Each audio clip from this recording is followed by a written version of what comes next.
In this case, we've been asked for f of g of x. This is our chain rule because we have a function inside a function. G is definitely inside of f.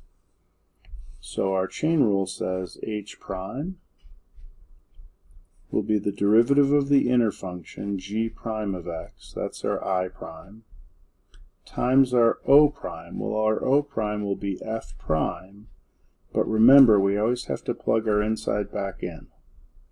So f prime of g of x.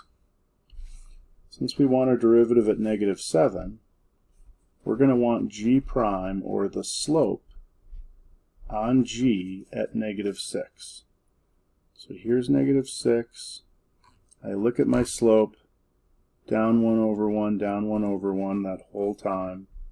So g prime is -1.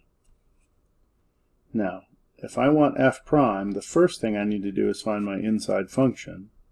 So what is g of that same -6? When I go back and look, -6, the y value is this -4. So g of -6 is -4.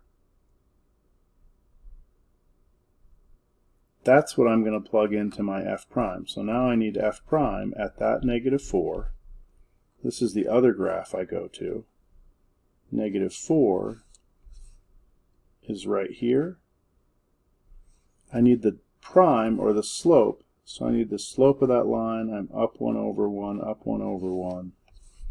That entire time, f prime of -4 is +1. So now I plug it all in. G prime of x times f prime at that -4. This much was 1. This much was -1. -1 times 1? -1.